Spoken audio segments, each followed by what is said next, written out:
जैन धर्म, बौद्ध धर्म को पढ़ने के बाद अब हम हिंदू धर्म को देख रहे हैं, है ना। हिंदू धर्म की पहले देख लेते हैं, जैसे कि हम पहले भी वैदिक सभ्यता में इसको जान चुके हैं कि इसमें क्या क्या है। तो जो हिंदू धर्म है वो 6 फिलॉसफी में बटा है ना। इसके 6 दर्शन हैं। विश्व के सबसे प्राचीनतम धर्म का दर्जा इसे प्राप्त है और उसके फाउंडर के बारे में, क्योंकि सबसे प्राचीन है इसलिए ज्ञात नहीं है चीजें, है ना। चलिए, तो जो 6 दर्शन थे उनको हम देखते हैं। याद रखना, हिंदू दर्शन और भारतीय दर्शन दोनों अलग अलग है ना। भारतीय दर्शन 9 है और हिंदू दर्शन 6 है ना। अद्वैतवाद, इनसे पहले इनके जो 6 दर्शन है उनको देखते हैं। सांख्य दर्शन,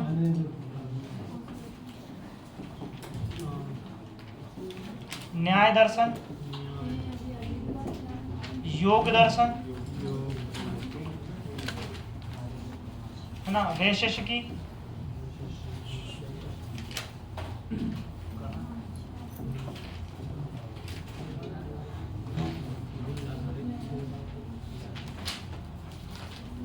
एक है पूर्व मीमांसा,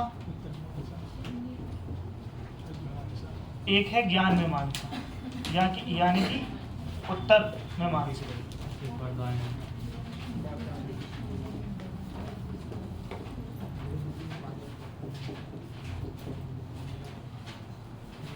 ये 6 दर्शन हैं भारतीय फिलॉसफी के हिंदू दर्शन में आते हैं, है ना। इनके संस्थापक देख लेते हैं, प्रवर्तक, फाउंडर। सांख्य दर्शन के कपिल मुनि, न्याय के गौतम, याद रखना गौतम बुद्ध नहीं, गौतम ऋषि, है ना। योग के पतंजलि,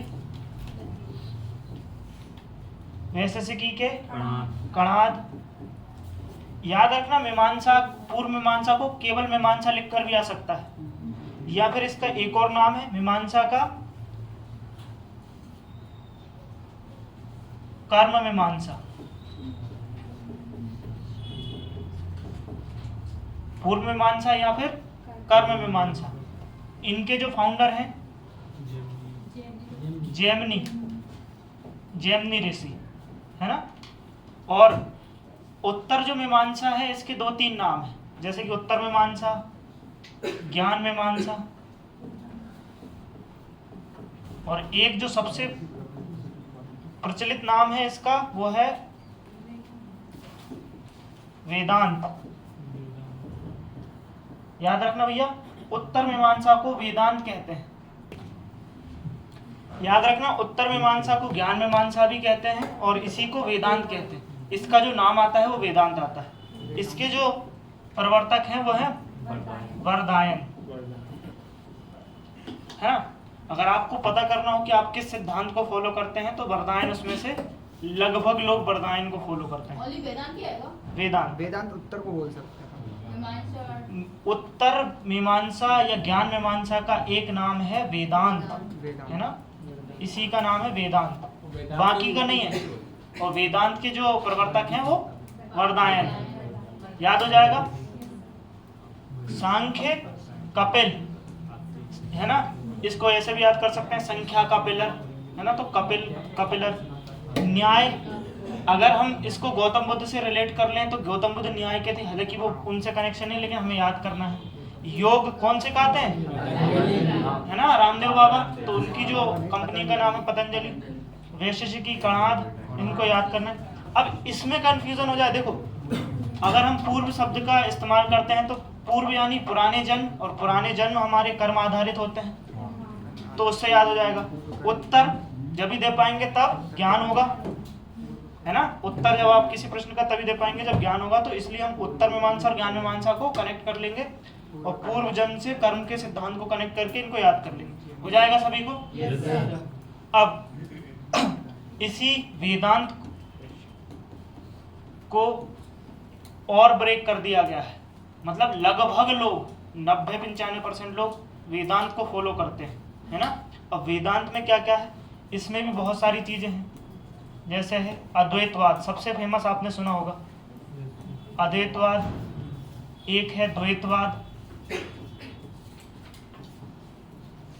एक है विशिष्ट द्वैतवाद, विशिष्ट।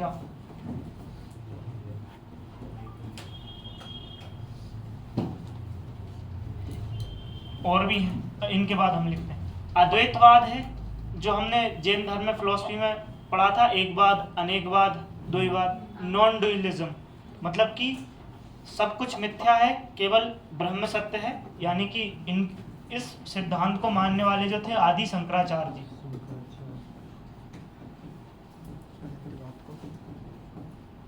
है ना। द्वैतवाद को जो मानने वाले थे वो थे माधवाचार्य जी।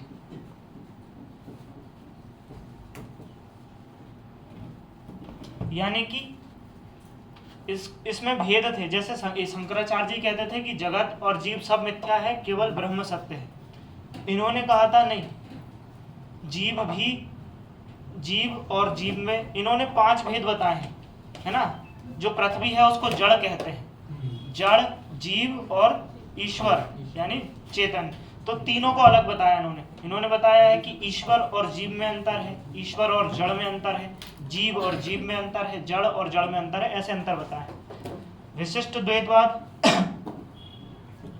रामानुजाचार्य, इनके प्रवर्तक, ये भी लगभग सिमिलर है द्वैतवाद का। इन्होंने बताया है कि ब्रह्म सत्य तो है, लेकिन क्योंकि जीव और जगत की उत्पत्ति ब्रह्म से ही हुई है, इसलिए वो भी सत्य है। कैसे? सूर्य सत्य है, सूर्य से निकलने वाली किरण भी सत्य है, क्योंकि वो सूर्य से निकल रही है। तो दोनों के अपने अपने अस्तित्व हैं, ये बताया। ये लिख लो भैया, जल्दी जल्दी लिख लिया।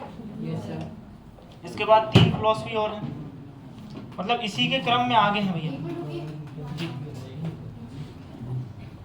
वेदांत की 6 हैं टोटल। हाँ, वेदांत की विशिष्टाद्वैत, विशिष्ट अद्वैत, विशिष्ट अद्वैत का कॉम्बिनेशन जब किया तो विशिष्टाद्वैतवाद, है ना। बाद शब्द और जोड़ देंगे तो उसमें बोर हो जाएगा। हो गया? हो गया भैया सभी का? अब इसी के आगे हमें लिखना है शुद्धाद्वैत, है ना। एक और है द्वैताद्वैत। कंफ्यूज नहीं होना है इन नामों में, 2-3-4 बार पढ़ लेंगे हो जाएगा। इसी लाइन को आगे करेंगे ना तो इनको लिखना है ना। और एक है अचिंत द्वैतवाद। जो शुद्ध द्वैतवाद है ये है वल्लभाचार्य जी द्वारा, इसी की शाखा है। जैसे ये 2-3-4 बाद है ना, मतलब जैसे मानते हैं वेदांत के ही ये हिस्से हैं। ये एक हिस्सा है, हाँ, वेदांत के भी अंदर ये 6 फिलॉसफियां। समझ में आया सभी को? वल्लभाचार्य, इनके हैं निम्बकाचार्य। ये चार्य शब्द आचार्य से जुड़ा है। जो इन चीजों को ज्ञान रखते थे उनके नाम में आचार्य, अगर निम्बक में आप आचार्य को जोड़ेंगे तो वो निम्बकाचार्य हो जाएगा, है ना। और इनके हैं चैतन्य महाप्रभु, चैतन्य महाप्रभु। मतलब कि जो एक सवाल उठता है कि अंतिम सत्ता किसकी है और अंतिम सत्य क्या है, उस विषय में ये 6 फिलॉसफियां काम कर रही हैं। वेदांत की 6, मतलब ईश्वर सत्य है, जीव सत्य है, ये जो दिख रहा है वो सत्य है। तो इस सवाल को लेकर 6 मत दिए हैं भारतीय इतिहास में, हिंदू फिलॉसफी में। तो वो 6 के ये दर्शन है ना। इनको हम डिटेल में पढ़ेंगे, लेकिन अभी इनके केवल प्रवर्तकों को जानेंगे। अगली क्लास में हम देखेंगे इनको। ये हो गया चैतन्य महाप्रभु। जो इस्कॉन एक शाखा है, इस्कॉन टेम्पल वाली, उनके फाउंडर यही है। याद रखना, जो सबसे पहले भक्ति में नृत्य, गान, भजन, ये चीज जो इन्होंने ऐड की थी वो यही थे। इनसे पहले भक्ति में ये सब नहीं होता था। भक्ति मतलब, हाँ, जब भी आप जाएंगे, अगर कोई भी आप इस्कॉन टेम्पल की पुस्तक लेंगे या जो गीता जी लेंगे, उस पर बनी है इनकी पुस्तक, मतलब चित्र बना है। क्या? शंकराचार्य का भी बना। हाँ, जिस भी आप समुदाय की वो लेंगे ना, जिस भी फिलोसफी को आप पढ़ेंगे उसमें उनके प्रवर्तक के जाने जाएंगे। क्लियर भैया यहाँ तक? Yes, sir. लेकिन इन सब में जो उभर कर चीजें आती हैं और जिस पर विशेष महत्व दिया जाता है वो आदि शंकराचार्य जी का अद्वैतवाद है। याद रखना, इस समय बुद्धिज्म और जैनिज्म अपने टॉप लेवल पर चला गया था और शंकराचार्य जी केरल से निकलते हैं, है ना, और फिर सारे में फैलाते हैं। और मतलब सबके अपने अपने सिद्धांत, सबका अपना अपना महत्व है, लेकिन ये सिद्धांत सबसे ज्यादा फॉलो किया जाने वाला है कि केवल ब्रह्म सत्य है, बाकी सब मिथ्या। मिथ्या का मतलब झूठ से नहीं होता है और सत्य से भी नहीं होता, वह चीज जो ना तो झूठ हो ना तो सत्य हो, यानी कि जैसे स्वप्न में दिखने वाली चीज। एक बार जल्दी से हम रिवीजन करते हैं कि हमने क्या क्या देखा है।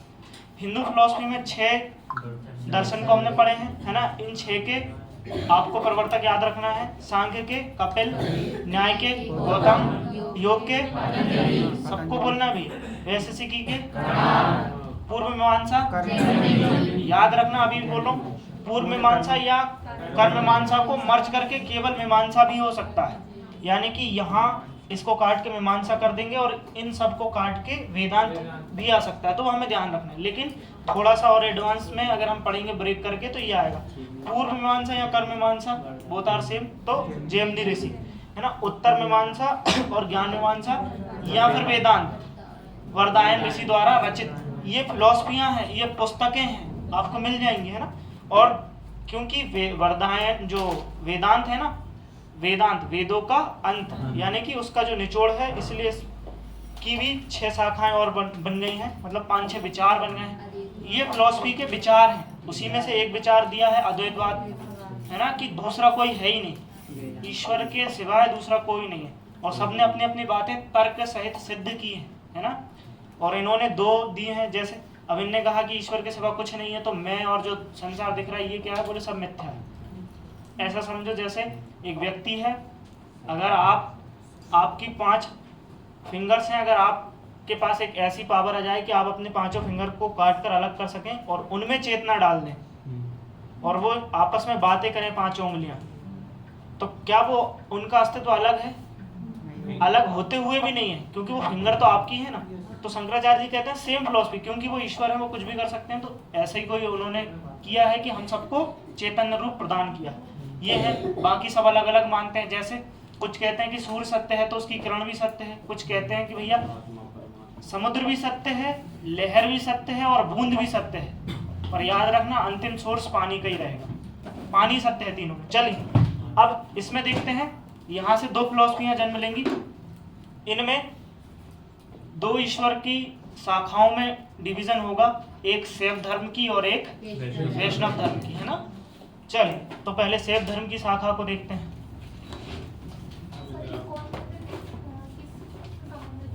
भगवान कृष्ण से, भगवान कृष्ण से उसका फुल फॉर्म ही है international society Krishna for Krishna, और करके लास्ट में कुछ है, तो वो है मतलब इंटरनेशनल, जो रूस से सबसे ज्यादा प्रभाव उसका रूस में है ना, और भी सारी जगहें हैं, इसको बहुत बड़े लेवल पे व्यापक रूप में काम कर रहा है। चलिए शैव धर्म मतलब जो केवल शैव समुदाय को मानते हैं, इसको आप संप्रदाय भी लिख सकते हैं। जैन धर्म की तरह हमारे भी 2 मत थे, है ना, लेकिन हमारे धर्म में डिवीजन नहीं हुआ है, हमारे केवल मत थे। वे शाखा या वे आचार्य जो शंकर भगवान को अपना इष्ट मान के भक्ति करते थे, वो शैव समुदाय के हो गए, और जिन्होंने विष्णु भगवान को अपना आराध्य बनाकर भक्ति की है, वो वैष्णव शाखा में चले गए, है ना। चलिए शैव संप्रदाय है, इसमें नाम से पता चल जाएगा कि किस भगवान की आराधना करते हैं, शिव भगवान की। तो ऋग्वेद यहां से हम पढ़ते हैं, ऋग्वेद में शिव जी को क्या कहा गया है? रुद्र, है ना। ऋग्वेद में शिव जी को रुद्र कहा गया है।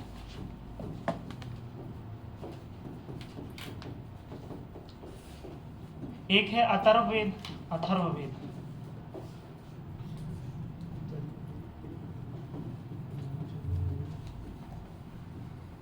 में, है ना, भूपति, पशुपति,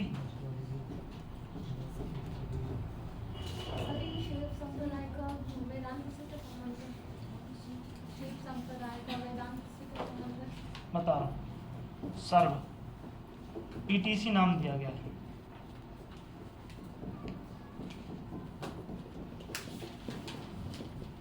यहाँ पर हमने जो शाखाएं देखी थी 6, इनमें से चैतन्य महाप्रभु वाली शाखा है ना, और विशिष्ट द्वैतवाद, मतलब कुछ कुछ आधे आधे हो गए थे। एक शाखा, अब सवाल आ रहा था कि ईश्वर सत्य है, सबने ईश्वर को सत्य माना है, पर किस ईश्वर को? तो कुछ ने उस ईश्वर को ब्रह्म शब्द कहा है, ब्रह्म शब्द सभी ने कहा, लेकिन ब्रह्म का क्या? कुछ ने उसी ब्रह्म को शिव के रूप में भजा है और कुछ ने उसी ब्रह्म को विष्णु भगवान के रूप में भजा। तो अब हम देख रहे हैं कि किसने विष्णु भगवान के रूप में भजा और किसने शंकर भगवान के रूप में, है ना। यानी कि दो ही तीन हम जानते हैं हिंदू धर्म में 3 भगवानों के महत्व है, ब्रह्मा विष्णु महेश। फिर बाकी के जो हैं इनके ही अंश हैं, अवतार हैं। तो ब्रह्मा जी तो एक बार उन्होंने क्रिएटर हैं, क्रिएट करके छोड़ दिया। बाकी जो 2 ईश्वर की सबसे ज्यादा भक्ति हिंदुस्तान में कभी भी हुई है वो यही है, विष्णु और महेश, है ना। चलिए, तो अब उनको ही देख रहे हैं हम। ये है शैव संप्रदाय। तो अथर्ववेद में शंकर भगवान के ये नाम मिलते हैं और ऋग्वेद में शंकर भगवान को रुद्र कहा गया है, रुद्र या रुद्रक, है ना। चलिए, अब याद रखना, इसमें सबसे ज्यादा हिंदुस्तान में अगर किन्हीं भगवान के मंदिर मिले हैं तो वो शिव भगवान। शिव जी दोहरा व्यक्तित्व अपने साथ लेकर चलते हैं, अगर एक सामान्य दृष्टि से देखेंगे, मतलब विध्वंस भी करते हैं और सबसे ज्यादा भोले भी, मतलब कुछ भी मांग सकते हैं। इसलिए इनका 2-3 बड़े बड़े टेम्पल हैं। जैसे एक है कैलाश मंदिर, कैलाश मंदिर ये कहाँ पर है? एलोरा की गुफाएं हैं। एलोरा की गुफाएं कहाँ हैं? महाराष्ट्र के संभाजी नगर। पहले औरंगाबाद था, जिसका अब नाम परिवर्तित करके संभाजी नगर। तो याद रखना, ये एलोरा की गुफा में है। और एलोरा की गुफाएं कितनी हैं? 34। उसमें से 16वें नंबर की गुफा में है ये। अभी इसके एक इमेज दिखाऊंगा मैं आपको और इनके बारे में और परिचय करूंगा। 16 गुफा नंबर, है ना। और किसने बनवाया था इसको? राष्ट्रकूट नरेश कृष्ण प्रथम ने बनवाया था। राष्ट्रकूट नरेश, जिनको नहीं दिखाई दे मैं नाम बोल रहा हूं, राष्ट्रकूट नरेश कृष्ण प्रथम।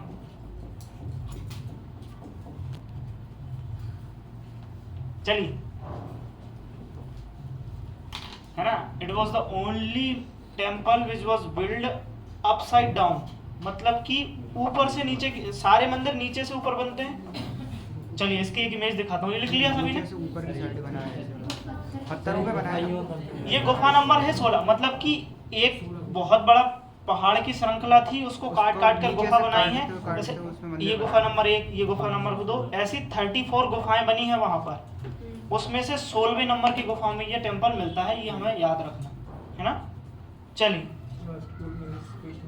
राष्ट्रकूट नरेश एलोरा, है ना।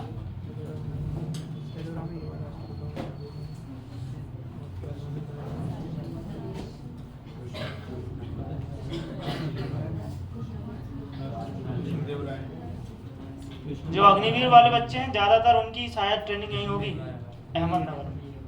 तो इसकी डिजाइन इतनी उसमें डाली है। ये वाला है सर, हम सारे ही वही।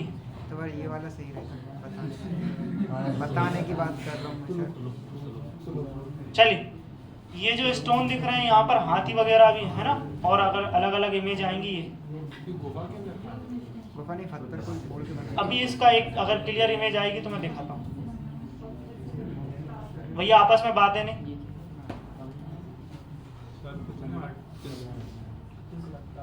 ये तो अब भी ये दिख रहा है, ये आसपास से कवर है, ये पूरा टेम्पल है ना, मतलब ऐसा बना हुआ है। ये क्या हुआ? एक बार और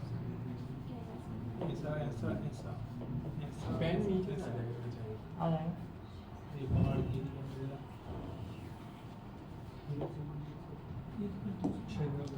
ऐसे करके ये पहले एक चट्टान को ऐसे काटा, मतलब कि उसको काटते गए, ऐसे नहीं काटा, एक चट्टान थी फिर यहाँ से ऊपर साइड से काटते गए और टेम्पल बना और ये बीच बीच से गैपिंग कर दिए ताकि जा सके पब्लिक, है ना।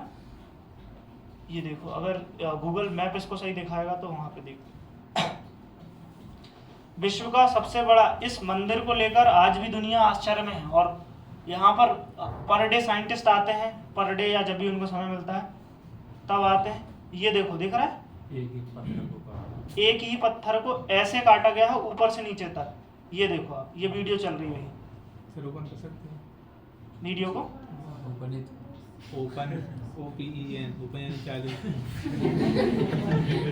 चलिए भैया, बातें नहीं आ पा सकते। ये देखो 16 सेकंड की वीडियो है ना। बड़े बड़े पंछी दिख रही ना, हमारे अच्छा लग रहा है एंड साइड। इसीलिए इनको वर्ल्ड हेरिटेज साइट में जो सबसे पहले विश्व विरासत के दर्जे दिए गए थे उसमें भारत में तब इसको शामिल किया गया था। ये देखो, ये सारे स्ट्रक्चर हैं। चलिए, उस टाइम पर तो इसको हाँ, मतलब इसको आज तक साइंटिस्ट नहीं समझ पाए क्योंकि इसको बनाने में इतने टन का पत्थर निकाला गया था और 18 साल लगे थे। ये पत्थर ये लगा था, उसको काट के बनाया है? एक ऐसा समझिए जैसे चट्टान थी सर, चट्टान है, उसको ऊपर से व्यक्ति काट रहे हैं, शेप देते आ रहे हैं। हाँ, पहाड़ को ऊपर से, सारे डिजाइन ऊपर से ऊपर का डिजाइन बन गया ये, और नीचे की डिजाइन बनाते गए, मतलब ऐसे बनाया। सोचो उसको। उस टाइम मशीन नहीं थी काटने की। हाँ, यही आज तक साइंटिस्टों के लिए रहस्य है कैसे बना है, कि कैसे बना है और बना कैसे है, ये बड़ी बात नहीं है। इसको डिजाइन कैसे किया? इसके बाद जो पत्थर निकला होगा वो पत्थर का भी आसपास के एरिया में, क्योंकि उस समय आधुनिक उपकरण तो थे नहीं कि ट्राली में भरा और निकाल के ले गए, तो आज तक कोई स्टोन भी नहीं मिला। इसलिए इसका कहते हैं ये देवीय शक्तियों द्वारा बनाया गया टेम्पल है। सर उदयपुर का भी तो ऐसे ही एक मंदिर है, उदयपुर को जो मंदिर बना एक से बना हुआ है देवी शक्ति द्वारा। हिंदुस्तान के बहुत सारे टेम्पल हैं, अभी जस्ट एक और आएगा, है ना, उसको भी मैं दिखा दूं। इसको समझ में आ गया? कृष्णदेव प्रथम का नाम आता है उल्लेखित के, मतलब ऐसा आता है कि वो शासक थे उस समय, ये मंदिर उन्होंने बनवाया है, लेकिन 18 साल लगे। स्टार्टिंग उन्होंने करवाई थी, 18 साल का टाइम पीरियड लगा है इस पूरे मंदिर को बनाने में। चलिए, उदयपुर में कोई मंदिर ऐसे ही है। इसके बाद चलते हैं हम आगे। एक और है बृहदेश्वर का मंदिर। कैलाश मंदिर समझ में आ गया? विश्व का एकमात्र मंदिर है जो ऊपर से नीचे की तरफ बना है। अगर एक भी डिजाइन ऊपर नीचे होती तो मंदिर खराब हो जाता, लेकिन पहले वाले उनकी कारीगरी। अब एक और यहाँ पर मंदिर है बृहदेश्वर। बृहदेश्वर में है राजराजेश्वर, वो तो लिंगराज मंदिर है। राजेश्वरी टेम्पल कहते हैं इसको, मंदिर कहते हैं, या फिर कहते हैं बृहदेश्वर मंदिर।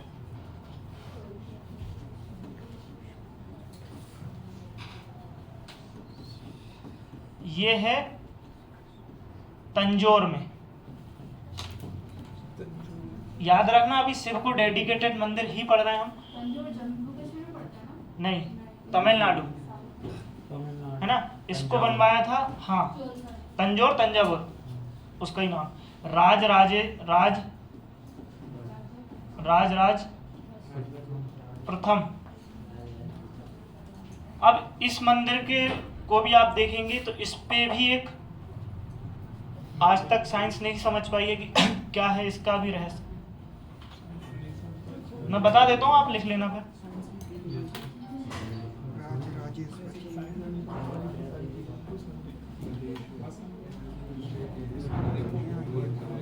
ये है वो टेम्पल।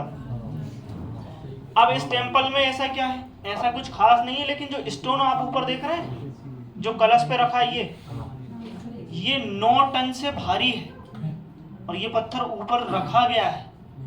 अब कैसे रखा गया है आज भी साइंस के लिए पॉसिबल नहीं है। ये जो कलश के ऊपर गोल पत्थर देख रहे हैं आप, इस पत्थर का वेट, ये कभी आप गूगल पे इसको आराम से सर्च करके इसकी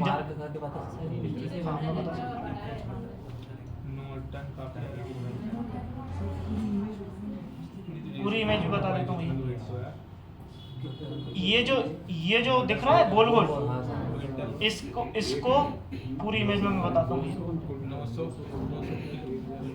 हाँ ऐसा कुछ है उसमें। सेव करके होगा तो 9000 केजी 90 कुंटल का है। 90 टन का है ना वो। नहीं, 9 कुंटल का है। हाँ 90 लाख टन का जो भी। 90 केजी हाँ केजी। तो आज की साइंस के पास इतना टेक्नोलॉजी होने के बाद भी बहुत मुश्किल है इतनी बड़ी चीज को रख पाना, और ये रखा है।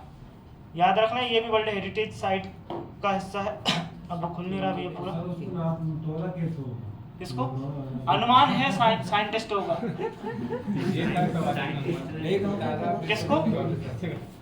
जब ऊपर चला गया इतना तो अनुमान रहता है ना कि इसका वेट कितना होगा। साइंटिस्ट जब साइंटिस्टों ने डिस्टेंस नाप ली, बहुत सारी चीजों की बहुत सारी चीजें अनुमान से चलती हैं, है ना। उनका अनुमान गलत नहीं हो सकता। हाँ लगभग, और मेंशन भी हैं चीजें, है ना। बहुत सारी चीजें यहीं पर इसके उसमें मेंशन है। और साइंस तो फिर कुछ भी कर लेता है। एक बाल से तो वो बता देता है कि पुरुष का था कि महिला का था, और इसकी डेथ कब हुई है। एक नाखून से आपके जो आप नाखून काटते हैं उसको अगर उसमें क्राइम ब्रांच में चला जाए तो पता चल जाएगा कि कौन है आप, आपकी आयु क्या है। तो फिर साइंस के लिए ये जानना कौन बड़ी बात है ना। चलिए ये चीजें समझ में आ गई। ये शैव धर्म से रिलेटेड कुछ चीजें थी, है ना। एक और शैव धर्म का मंदिर है फेमस पशुपतिनाथ का।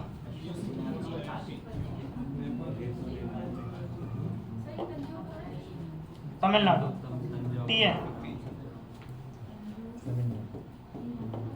ये है आपका काठमांडू।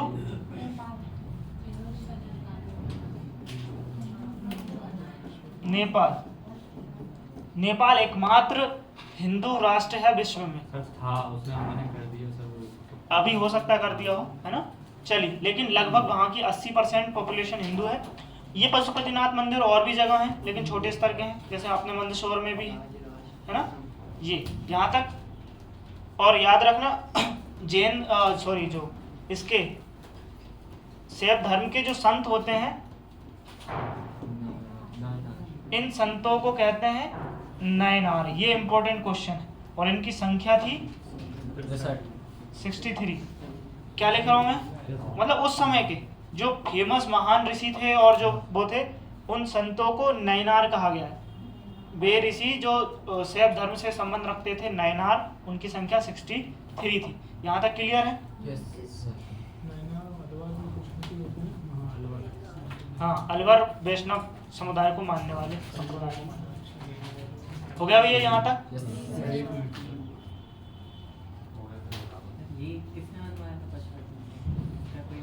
इसके बारे में नहीं है, वैसे मिलेंगे तो लिखेंगे तो मिल जाएगी। लेकिन हाँ, इसके बारे में एक चीज जरूर है, 1979 में इसको विश्व विरासत का दर्जा दिया गया था। हाँ जी, किसकी? हाँ देखो, पेगोडा तो एक वो होती है। पेगोडा कुछ नहीं होता। ब्लैक पगोडा और व्हाइट पगोडा मतलब उस पत्थर, वो पत्थर कौन सा यूज किया गया उसको पगोडा कहते हैं, शैली नहीं होती वो। जैसे ब्लैक पगोडा किसको कहते हैं? किस मंदिर को ब्लैक पगोडा कहते हैं? ब्लैक पकोड़ा। हाँ, पकोड़ा में पकोड़ा नहीं, पगोडा। यानी कि जो ब्लैक पत्थर जहाँ यूज, सूर्य मंदिर, कोणार्क का सन, तो वो होती शैली होती है जो मंदिर बनाने की, वो 3 होती है। हाँ, मतलब उसको शैली, क्योंकि वो उस पत्थर से बना है तो उस शैली को हम कह सकते हैं। 63 इन संतों की संख्या है। संत इनको नयनार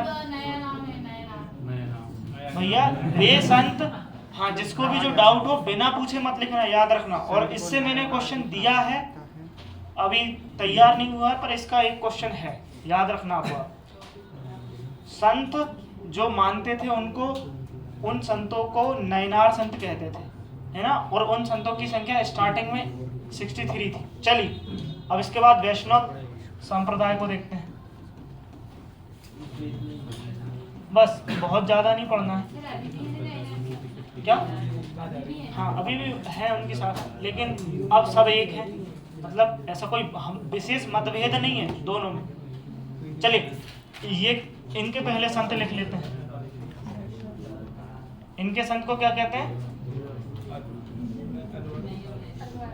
अलवर, और इन संतों की संख्या 12 होती है ना, और विष्णु जी को समर्पित है। याद रखना यहाँ पर भगवान विष्णु की जो विष्णु जी के 10 अवतार के बारे में बताया गया है।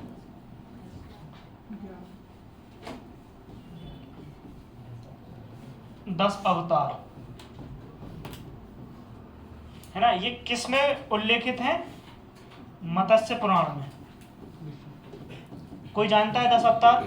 Yes sir. चलिए, जो नहीं जानते, सबसे पहला है मत्स्य अवतार, दूसरा है कछवा, है ना, तीसरा है वराह अवतार, यानी कि जो तीनों में रह सकता है ना, फिर है नरसिंह अवतार, फिर है वामन अवतार, फिर उसके बाद है परशुराम जी का अवतार, फिर राम जी का अवतार, फिर कृष्ण जी का अवतार, बुद्ध का अवतार, और फिर उसके बाद आने वाला कल की अवतार। सर बलराम हाँ, कुछ कुछ पुस्तकें हैं वो बुद्ध की जगह बलराम जी को 8वां अवतार और कृष्ण जी को 9वां अवतार बताती है ना, तो ये भी है। सर, ये बुद्ध कौन सा है? ये गौतम बुद्ध, ये वाले बुद्ध नहीं है। वो अलग। अच्छा, हाँ, याद रखना, ये जो गौतम बुद्ध हैं इनको अवतार नहीं कहा गया, वो बुद्ध अलग है। वो अलग थे। जो परमात्मा है वो भगवान हाँ, भगवान बोलते हैं। हाँ, मतलब वो बुद्ध अलग है, ये बुद्ध अलग है। कुछ लोग सिमिलर मान के चलते हैं, ये अलग है। ये सर्च करेंगे तो इनकी इमेज आ जाएगी। अगर आप पहली वेबसाइट पे देखेंगे तो इनकी ही, गौतम बुद्ध की ही इमेज आएंगी, लेकिन जब आप उसको पढ़ेंगे तो नहीं आएगी। मतलब पढ़ेंगे तो समझ में आएगा, क्योंकि वो जो वेबसाइट लिखने वाले होते हैं वो भी ऐसे ही हम तुम में ही होते हैं, तो इसलिए। सर लेकिन इनका बर्थ होता सकते हैं द्वापर त्रेता ये 4 युग होते हैं नहीं, किस जन्म में हुआ था बुद्ध का?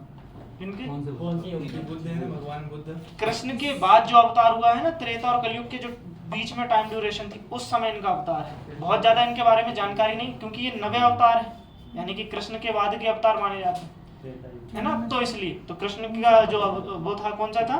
त्रेता, द्वापर। तो द्वापर और कलयुग के जो बीच का टाइम ड्यूरेशन है उसमें। लेकिन बहुत सारे मतभेद हैं, जितने हरि अनंत, हरि कथा अनंत, तो जिसको पढ़ोगे आप तो कुछ कुछ तो नहीं मानते हैं, कुछ बलराम को उनका 8वां अवतार और कृष्ण को 9वां अवतार कह देते हैं। क्लियर है यहाँ तक? चलिए, अब यहाँ पर इनका एक फेमस मंदिर है जो कि विश्व का सबसे बड़ा मंदिर का समूह है, Angkor Wat.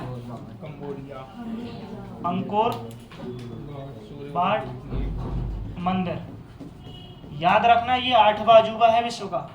More than 500 acres में ये फैला हुआ है, और ये कहाँ पर है?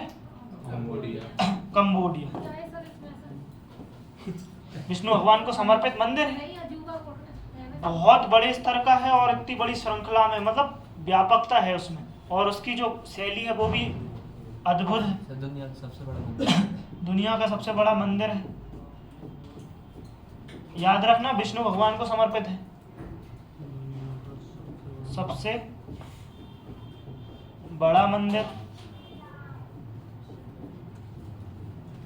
8वां अजूबा, 8th wonder of the world.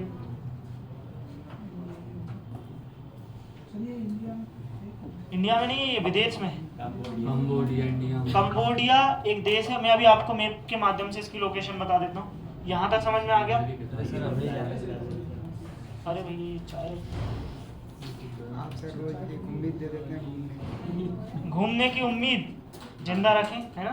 नहीं सर, लास्ट में कुछ बता के जाऊंगा, बताने की क्या बताना है। इसको बनवाया था सूर्य वर्मा सेकंड ने।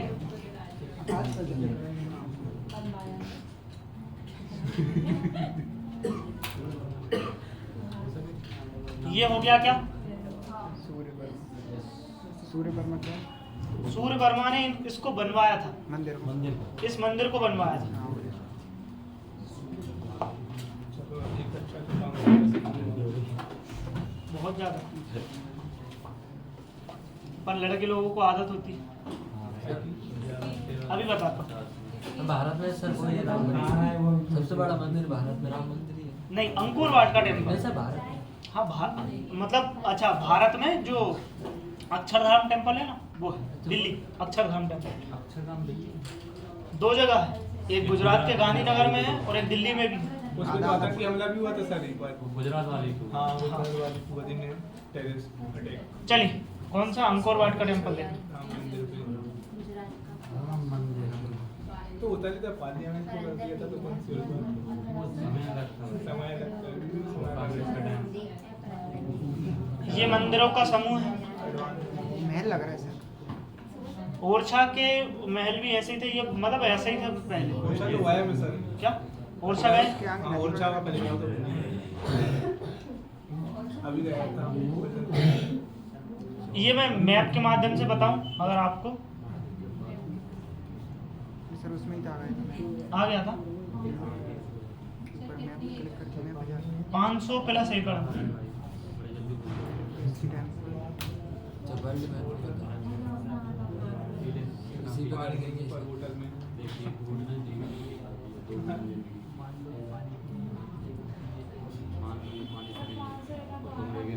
वाई वाई क्यों बस 500 एकड़ में भोपाल। नहीं 3,32,000 सॉरी 3,87,000 दोनों 3 चलिए ये भारत दिख रहा है आपको। सब दिख गया इंडिया दिख रही है। यहाँ से ये देश लाओस पड़ेगा, म्यांमार पड़ेगा, थाईलैंड पड़ेगा, यहाँ है वो।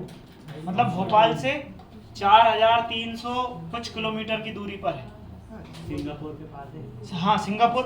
अगर फ्लाइट लेंगे तो दिल्ली से सिंगापुर की एयरलाइंस में जाना पड़ेगा आपको, है ना। There is no Indian flight, है ना, डायरेक्ट। तो यहाँ से मैंने भोपाल से डायरेक्ट सर्च किया तो फ्लाइट नहीं थी। फिर दिल्ली जाओ, दिल्ली से यहाँ तक, यहाँ पर है ये मंदिर। समझ में आया भोपाल से दिल्ली जाओ। क्या? जहाज से तो जा सकते हैं। जहाज से भी फिर इधर से घूम के जाना पड़ेगा, और जहाज से मंदिर थोड़ी ना पहुंच जाओगे। उसमें तो आप बाय रोड ही चले जाएंगे। भोपाल से पहले दिल्ली जाओ। तक तो नहीं जा सकते। प्लेन से हाँ नियरेस्ट एयरपोर्ट पर जा सकते हैं, उसके बाद आप चले जाएंगे। कौन सी वीडियो ये है ना। और ज़्यादा टिकट नहीं था, एक तरफ का 42-44 लाख कुछ था, हजार था। हजार। चलिए लाख में लाल में तो एक बार मंदिर हाँ बना लेंगे। लगभग अब दोनों धर्मों का हो गया है। एक चीज नहीं हुई, 12 ज्योतिर्लिंग। जल्दी से मैं उनको दिखा देता हूँ, मतलब उसको हम मैपिंग कर लेते हैं। वो स्टेप्स उसमें था।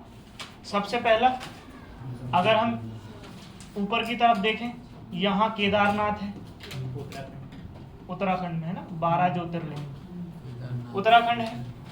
उसके जस्ट नीचे बाबा काशी विश्वनाथ का टेम्पल है ना। मतलब 12 ज्योतिर्लिंग जो अभी हमने पढ़े थे उसमें यहीं पर। अब ये इन दोनों की लोकेशन बताने की आवश्यकता तो नहीं है। ये यूके है, उत्तराखंड। ये एक और ज्योतिर्लिंग है बैद्यनाथ।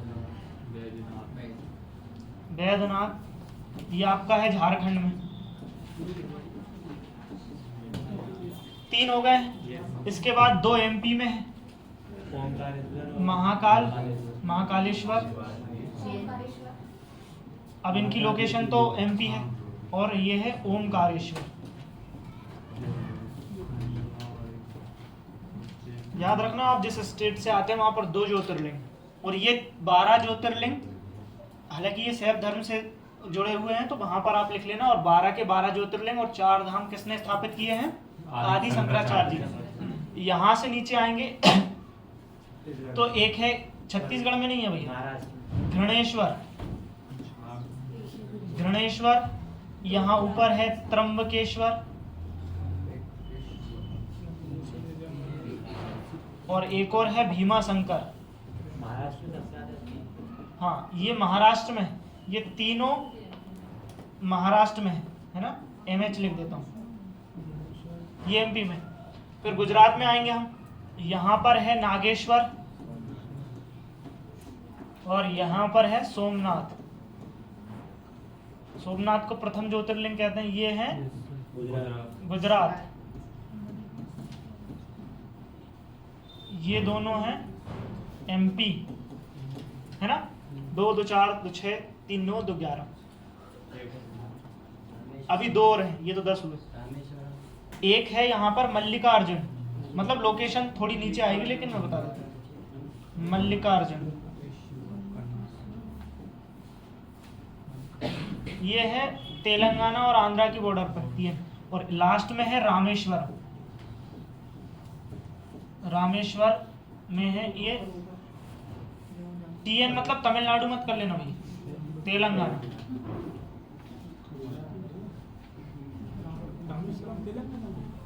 रामेश्वरम नहीं भैया, मल्लिकार्जुन, रामेश्वरम। अब याद रखना ये 12 ज्योतिर्लिंग हैं, आदि शंकराचार्य जी द्वारा स्थापित हैं। इन्हीं में से अगर जब आप इनकी यात्रा पर निकलेंगे तो 3 जो हमारे 4 धाम हैं उनमें से 3 धाम के दर्शन आप इजीली कर लेंगे। तो चारों धाम को भी मैं अभी बता देता हूँ। ये लिख लिया सभी ने? लिख लो भैया। आप ऐसे मैप की लोकेशन नहीं बना के सीधा सीधा लिख लें, केदारनाथ उत्तराखंड में है, दूसरे नंबर पे काशी विश्वनाथ, है ना। पूरे भारत में हाँ, भारत के अलग अलग उसमें इनको आप लिखेंगे 12 ज्योतिर्लिंग।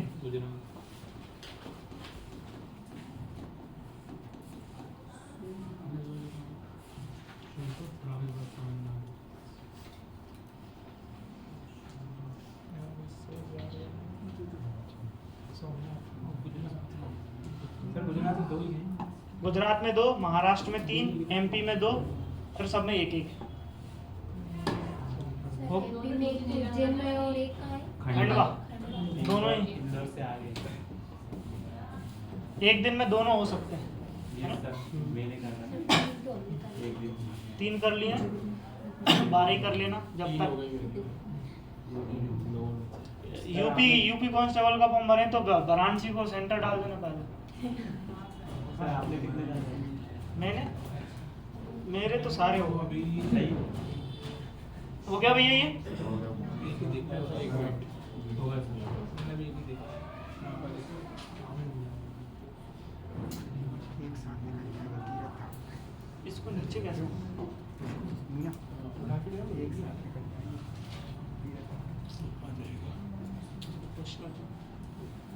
याद रखना 2 प्रकार के 4 धाम हैं, एक छोटे 4 धाम, एक बड़े 4 धाम।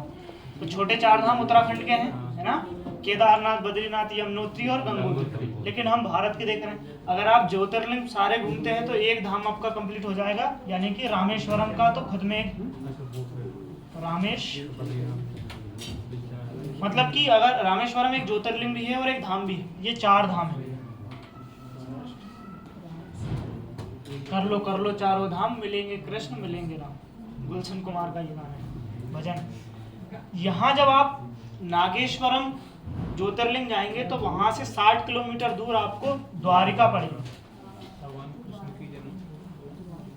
हाँ, द्वारिका। यहाँ पर जब आप केदारनाथ जाएंगे तो वहीं पर थोड़ी दूर बद्रीनाथ पड़ेगा। याद रखना केदारनाथ 4 धाम का हिस्सा नहीं है, छोटे 4 धाम का हिस्सा है। और यहाँ पर ये 3 धाम तो हो जाएंगे जब आप 12 ज्योतिर्लिंग जाएंगे। एक और है पुरी जगन्नाथ, है ना? अमरनाथ किसने आता? जगन्नाथ वो पुरी उड़ीसा। उड़ीसा में, इसलिए, है ना। 3 लॉर्ड विष्णु को या विष्णु के इनकारनेशन को डेडिकेटेड है, एक भगवान शिव को डेडिकेटेड है।